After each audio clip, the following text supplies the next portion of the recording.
a lot of times you'll have sex with a man and he would be like, I need you to come. But it's really not that. It's the journey. One thing I want to know is in sex, right? Is orgasm always the end goal? Or can there be a pleasurable sexual experience without necessarily that end of orgasm? Absolutely. Yes. Yes, yes, yes.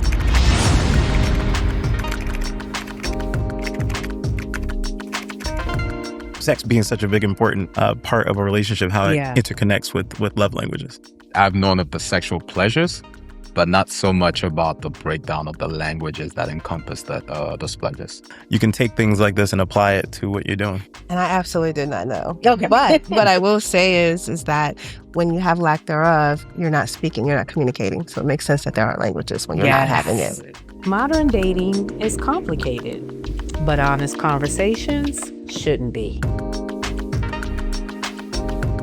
Welcome to Beyond the Profile. Swipe less, connect more. And you know what I was thinking too while you were explaining them? It's a correlation to love languages too. Like the last one where it's like the affirmations, thank you. I heard acts of service. I heard physical touch, right? So it's probably a huge correlation. Did anyone else have any thoughts on the descriptions of the languages? I was looking at, between pleasure and patience, I don't know where that falls, where it's like a lot of times you'll have sex with a man and he would be like, I need you to come. But it's really not that. It's the journey to that. I get more enjoyment in that than I actually do the actual. And that's for men. Right, 'cause- I find a lot of them just want, that is the orgasm is a height of that. And for me, it's like the journey. It's not a destiny. You eventually get there, but it's not the destination. It's the journey. It's the journey. It's the journey. It's the So I slow don't know, where burn. does that fall? Yeah. Is that It's the pleasure slow thing? burn. So where does that fall though? The journey So towards it can that? actually fall in desire, pleasure, or patience. Yeah. Like you said, a lot of people don't understand that for some people, the journey is a bigger part of the process than anything. Absolutely. And it Right. could be the day of. It could start that morning. Yeah. We Yes. cook, we laid eyes on each other, and it's Yeah. just like a little dance that you do in a conversation. Right. And then as you lead up to it, the end of the day is going to end at that. That's where it's gonna go. Absolutely. That's my beautiful. favorite. Anybody else? I'm curious about one thing, and this is coming from a younger perspective. I think when we're talking about sex and the younger generations, it's can be a little bit frowned upon. All right, but I value the importance of teaching, not just the sexual languages, the love languages, the anatomy of the reproductive systems, because all of these things contribute to that Yes, experience as absolutely. you're growing older. But one thing I want to know is in sex, right? As we said earlier, is orgasm always the end goal? Or can there be a pleasurable sexual experience without necessarily that end of orgasm? Or whether that would be the squirting, the creaming, or, whatever that would look like for them. Yeah. Absolutely. Yes. Mhm. Yes, yes, yes. I can imagine that. Yeah. So some people just enjoy the journey. Mhm. The intimacy of being with that person. The idea of a toy is not enough. I want the weight of a body on top of me or next to me. But no, I definitely teach enjoy the journey as well. And then sometimes what I call them mongasms, where it's not a full orgasm, but I'm still enjoying it. So, we get into this whole idea of like faking and, it's like, oh, but you made all this noise and you did all this. Sometimes it was a mongasm. Like it still felt good. I just didn't get the big bang at the end. So yes, sex can That's a good question, absolutely though. be Yeah. pleasurable without the orgasm. Actually, most women, 85% of women don't orgasm during just vaginal sex. So a lot of them are enjoying the journey.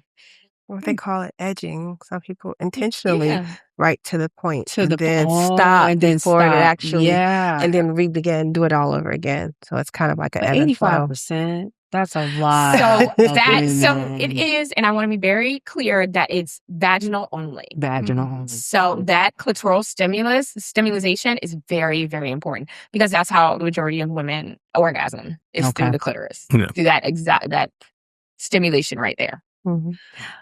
Go ahead. I'm sorry. Just on that topic, and kind of combining the last conversation with this one. Now, I'm sure you've heard of what's called Kegels. Yeah. So to kind of help to close that gap, because oftentimes it comes up that men and women may have a gap in terms of how long it will take a woman to climax as opposed to a man, right? Mhm. We could typically get there much faster. But in order for us to get a little bit more compatible and get you to the mountaintop as well, some folks kind of suggest doing exercises like that, either on both sides or, especially for men. But in your experience and your perspective, do you think there's anything to that? Oh, absolutely. So when we're talking about our pelvic, what we're talking about is our pelvic floor. Mhm. And depending on the woman, a lot of things, loosen it or, just don't get it where it was. Childbirth, age. So you're tightening up your muscles so that the grip is better. So yes, it actually helps. I mean, a lot of women grip during sex. That helps both partners. And again, that stimulation is there. So does it help? Absolutely. Like Kegel exercises, they strengthen your pelvic floor. And like I said, even during sex, it gives you a better grip. Like you're able to actually feel the contractions around the penis. So yes, That's awesome. So the question is on waxing. When ladies go get their ladies' parts waxed, is it unusual for us to feel an extra heightened sense of? absolutely not. Absolutely not. So it's physical touch. And it is an open space. I mean, think about it. Anytime you open your legs up, your body is like, hey, what are we doing? What's going on? So, but I challenge you, any woman, ask your waxer, how many people have orgasmed on her table or came on her table? Because you're physically interacting with the clitoris. So think about it. You have hot wax that feels good on top of an organ that is only supposed to feel good. And then when they rip, it's a little painful, but it's that pain and pleasure, but that friction is hitting your clitoris. So absolutely. And then, so the hair on our private areas, right? It's supposed to give us protection from certain things, right? Yes. Mhm. That protection is gone. Yes. So your underwear, what chair you're sitting in, you are feeling it a lot more than when you had hair there. Oh my So- I like to describe it as when I go get it, it's like I'm gonna go pick up my new coochie. Like this is gonna be today is for the next week. Ooh, you just don't know. It's gonna be new. And that's why women get so excited because they like, where my boo at? I'm freshly waxed. Yes. Sidebar, please don't. You're really not supposed to have oral sex within 24 hours of a waxing because you are all open. That's facts. Yes, because we're pulling hair away, which actually leaves you open. So at least wait 24 hours. I know it's exciting to get that girl out. But Wait, sex period or just the oral? more oral. I mean, honestly, 'Cause it's sex bacteria in your period, mouth, just yeah. because of the bacteria. But I know, to know. she want to be out. freshly She waxed. ready. She Hey, I got a new outfit. Baby, hold on for 24 hours. So Oh, my we goodness. And I can like make you if I sure- go do that. Now I know ain't nobody waiting 24 hours, but okay. That's what she's saying. Just make sure you clean. Make sure we're wiping, we're peeing after sex, all of that good stuff, just to stop that Mhm. bacteria to come in. But no, she's extra sensitive. That Wow. protection layer She's is gone. So you sitting there crossing your leg. That friction is it's there. Yes. She ready. Wow. I think that's fascinating, especially to know that you can reach that kind of point of heightened, Extra. pleasure just from something like that when you have, maybe a sexual encounter where a man might have to put in some work sometimes. You know what I'm saying? So, and that's going to take a while. We got to warm you up and then eventually you'll get there. But in a situation like that, it's almost microwaved. Yeah. Yeah. It's a new one. Yeah. Yeah. So gentlemen, don't get the bag. Go send her to get a wax. And she feels sexier. A lot of, Absolutely. we used to say like the strip club is foreplay because it's not necessarily women looking at the bodies. It's the sexuality of, I could do that. I could be that. Like, so men, when you have women that want to go to the strip club, that's foreplay for them. Like, that is going to get them ready. Learning some stuff too. Absolutely. Yeah, absolutely. And if she's telling you about her wax, she's telling you something else. If she says, I just got my bikini wax today, go over there, sir. ASAP. She is telling you. She is Language. Yes, Sex language is there. exactly. She's letting you know what's happening. But our body betrays us. You can be in the weirdest situations. And because it's still a biological reaction. A lot of people think you have to have that emotional connection. Right. No, our bodies are physical. This is all biology. So I could fall on my bike the wrong way and I'd be like, oh, wait a minute. Oh, Hey, yeah. that was kind of exciting.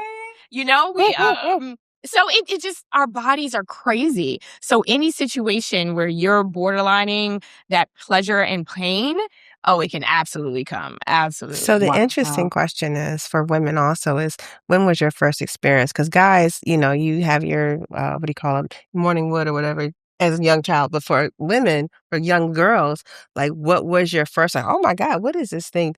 And it is an eye-opening thing. I remember my first time, like, masturbating. And it was just like, and when I did, the whole room, I could hear goes, the very first time. And I was like, oh, what is this though? Yes. Let's spend more time by ourselves. Warm, like my Yes. face gets warm. Let me say, more women have told me that their first masturbating experience was by accident Yes. as children, and usually in the bath of the shower.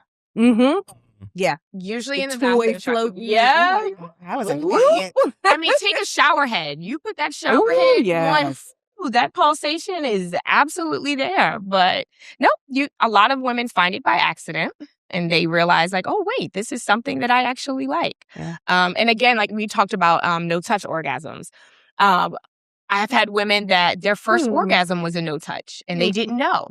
So whether it was yoga or them being in a position that they were like, okay, I don't know what just happened, but we're not taught what that is. So people don't talk about it.